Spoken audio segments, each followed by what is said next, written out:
Over by the Gladstone I learn in this letter that Don Pedro of Aragon comes this night to Messina. He is very nearby this. He was not 3 leagues off when I left him. How many gentlemen have you lost in this action? A few of any sort, but none of name. A victory is twice itself when the achiever brings home full numbers. I find here that Don Pedro hath bestowed much honor on a young Florentine called Claudio. Much deserved on his part, and equally remembered by Don Pedro. He hath borne himself beyond the promise of his age, doing in the figure of a lamb the feats of a lion. He hath indeed bettered expectation than you must expect of me to tell you how. He hath an uncle here in Messina will be very much glad of it. I have already delivered him letters, and there is much joy in him. Even so much that joy did not show itself modest enough without a badge of bitterness. Did he break out into tears? In great measure. Ah, kind overflow of kindness. There are no faces truer than those that are so washed. How much better it is to weep at joy than to joy at weeping. I pray you, has Signor Mantanto returned from the wars or no? I know none of that name, lady. There is none such in the army of any sort. What is he you ask for, niece? My cousin means Signor Benedict of Padua. Oh, he's returned as pleasant as ever he was. I pray you, how many hath he killed and eaten in these wars? But how many hath he killed? For indeed I promise to eat all of his killings. Faith, niece, you tax Signor Benedict too much, but he'll be meat with you, I doubt it not.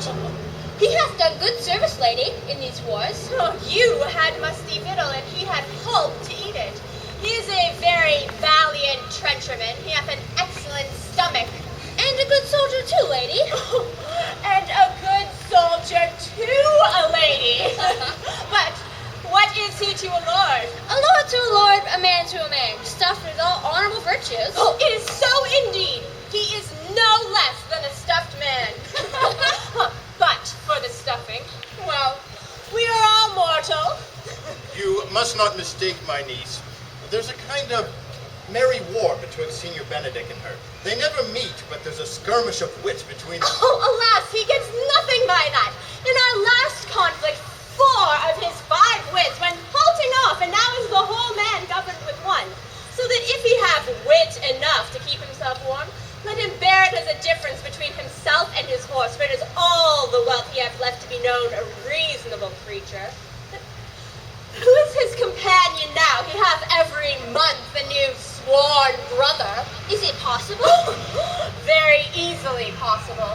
He wears his faith, but as the fashion of his hat, it ever changes with the next block. I see, lady. The gentleman is not in your books. No, and he were, I would burn my study. But I pray you, who is his companion now? Is there no young square now to make a voyage with him to the devil? He is most in the company of the right noble Claudio. Oh, Lord, he will hang upon him like a disease. He is sooner caught than the pestilence, and the taker runs presently mad. Oh, God help the noble Claudio.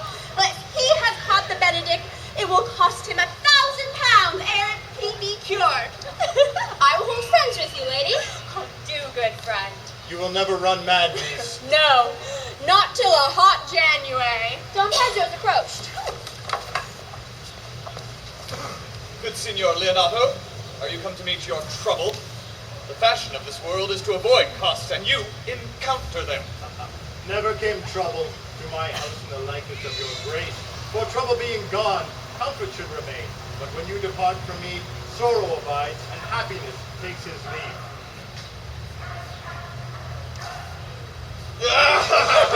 You embrace your charge too willingly. Oh, I take it, this is your daughter. Her mother hath many times told me so. Were you in doubt, sir, that you asked her? Signor Benedict, no, for then you were a child.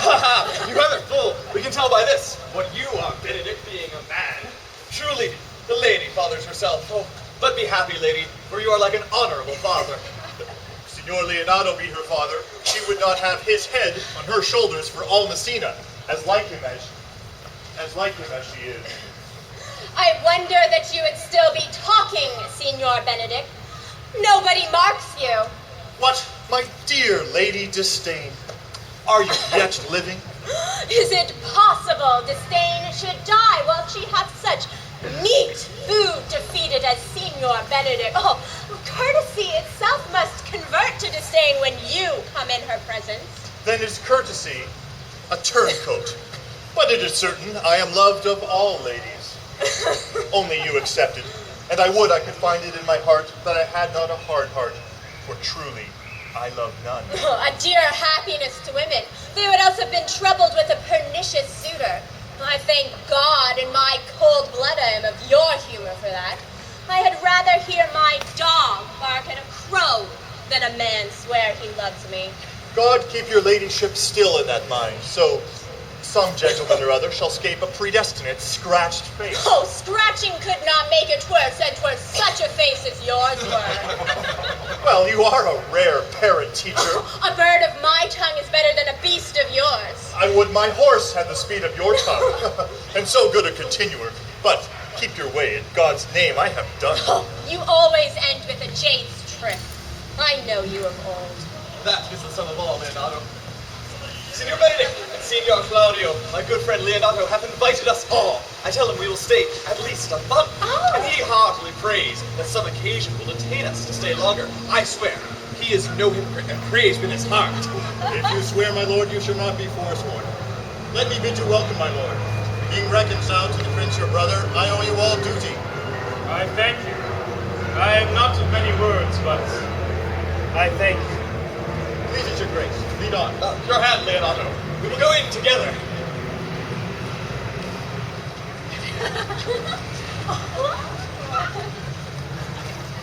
Benedict, didst thou note the daughter of Signor Leonardo? I noted her not, but I looked on her. Is she not a modest young lady?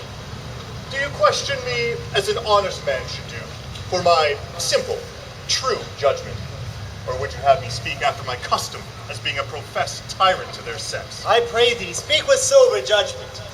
Why, if faith, methinks she's too low for a high praise, too round for a fair praise, and too little for a great praise. Only this commendation can I afford her, that were she other than she is, she were unhandsome. But being no other but as she is, I do not like her. Ah, thou thinkst I am in sport. Tell me truly how thou likest her. Would you buy her that you inquire after her? Can the world buy such a jewel? Yea, and a case to put it into. To me she is the sweetest lady that e'er I looked upon. Well, I can see yet without spectacles, and I can see no such matter. There's her cousin, and she were not possessed with a fury, exceeds her in beauty as much as the 1st of May doth the last of December. But I hope you have no intent to turn husband, have you? I'd scarce trust myself, though I'd sworn the contrary if Hero would be my wife.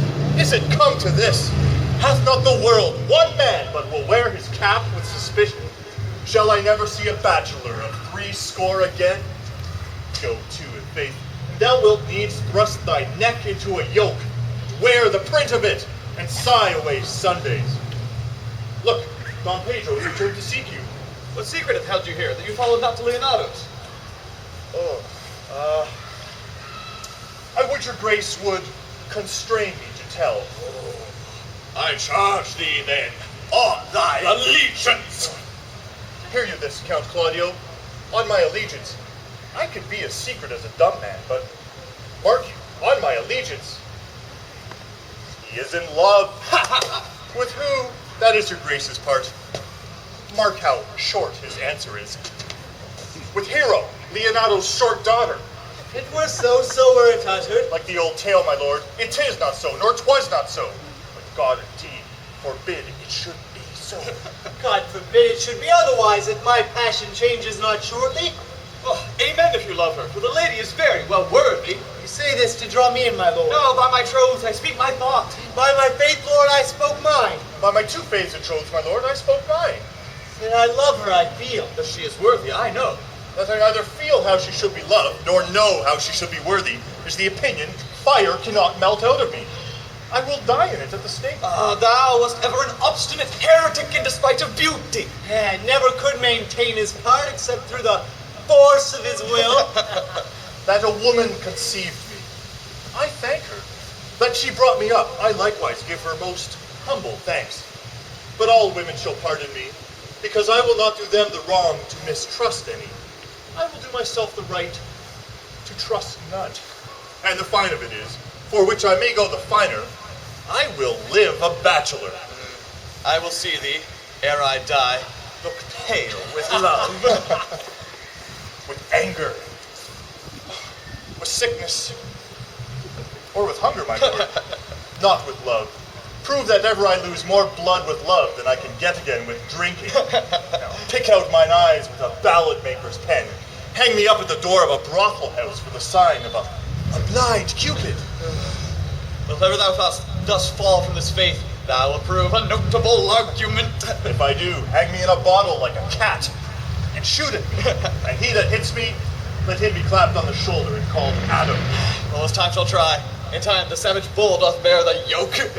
The savage bull may, but if ever the sensible Benedict bear it, pluck off the bull's horns, set them in my forehead, let me be vilely painted, and in such great letters as they write, "Here is a good horse to hire," let them signify under my sign, "Here you may see Benedict, the merry man."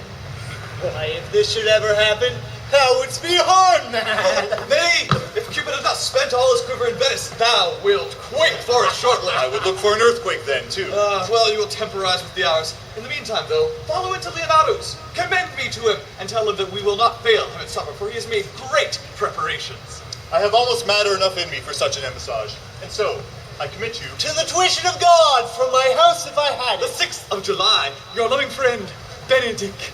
Nay, mock not. Mock not. The body of your discourse is sometimes guarded with fragments, and the guards are but basted on neither. Ere you flout old ends any further, examine your conscience. And so, I leave you. Highness, your lord may now do me some good. My love is thine to teach. Teach it but how? And thou wilt see how apt it is to learn any hard lesson that could do thee good. Hath Leonardo any sons, my lord?